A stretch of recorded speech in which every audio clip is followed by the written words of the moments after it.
So we got picked up at the airport, and the first thing they did, so we went to the Madrid MTC. And at the Madrid MTC is the temple. And there's also on that same block a stake center. And I remember landing and arriving to the temple and arriving to the MTC and just being in awe of everything that was going around. I mean, I was jet lagged and I was tired, but I was excited, and there were so many emotions that were going through me. But it was just such a cool experience to be in this strange country, and I thought that I spoke Spanish, and all of a sudden I don't really understand a word that anyone's saying to me. And it was an awesome crazy emotions going through me, and it was just, the whole thing was just an incredible experience. I remember being so relieved to finally be in the country that I was serving in, and so excited, but at the same time so scared and so nervous, and but yeah, it was just a ton of emotions that were going through me. So it was awesome. It was great. I served in 2003 to 2005, and at that time there were 5 missions there. So there was the Madrid, Barcelona, Bilbao, Malaga, and Las Palmas missions. And now there's Madrid, Barcelona, and Malaga. So believe it or not, the number of missions has actually gone down, which I know for a lot of the members there was really hard, because the church, the Spanish members that are there are incredibly strong. They're so strong, and they love the gospel and they want to see the church grow. But the church struggles in Spain, and I think that's for a couple reasons. One is primarily their religious history. They were under the rule of a dictator for a long time that forced Catholicism on the people of Spain. And as soon as they got their religious freedom, once the religious dictator was out of his dictatorship, 2 things happened. Basically, people said, we're free from religion, and we want nothing to do with religion now.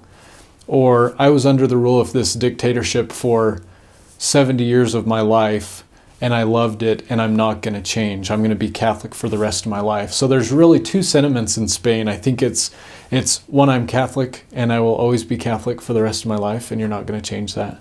And 2 is probably, I am free to choose. I am free from religion finally, and I want nothing from religion. And I think, I think that's kind of the primary cause of maybe why the church is a little bit more stagnant in Spain, and even in a lot of European countries, is that they've been under dictatorships and they've been under wars, and they've gone through a lot of hardships in Europe, and so a lot of religions are so ingrained in them that it makes them hard to want to have that change of heart.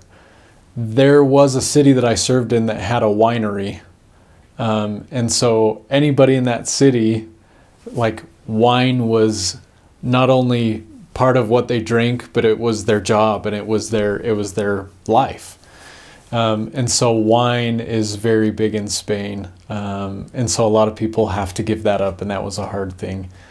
If I could go back and do, I guess, one thing different, I think there were generally on any given ward or branch directory, there was a handful of people that no longer came. You'd have a directory of 120 people, and you'd have 30 people in your ward or in your branch. And I think baptizing members so that they stay strong members. And I feel like during my mission was kind of when the church made a strong push for that, baptizing members that are prepared to stay lifelong members. But I think making sure that they have a friend, and making sure that they have a calling, and making sure that they have a strong testimony in Jesus Christ, so that when missionaries leave, or when a branch president leaves, or when some kind of adversity or trial comes along, then they're strong in the gospel, so that they don't just become another statistic of a ward or a branch. So I served in Alcalá, was my greenie city. I love Alcalá, and I met some of the strongest members in Spain in Alcalá, because that was where the church was a lot of the early church members in Spain are in Alcalá. From there, I went to Madrid, the city of Madrid, like downtown Madrid. I was only there for 4 weeks. And then from there, I went to Segovia. And Segovia is like this beautiful Roman city that has aqueducts and castles and cathedrals, and probably the prettiest city in Spain. I know that everybody probably says that, but Segovia is the prettiest city of Spain. And then from there, I went to Badajoz, which is the far southwestern part of Spain. In Badajoz, I got transferred there during the summer, and it was 118 degrees. We would freeze our water bottles and we would put them in our packs, and after walking around for about 2 hours, our water was warm.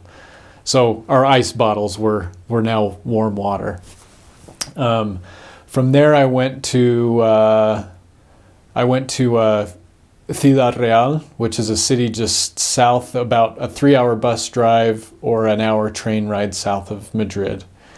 And then I went to Alcorcón, and then I went to Fuenlabrada, which is where I finished my mission.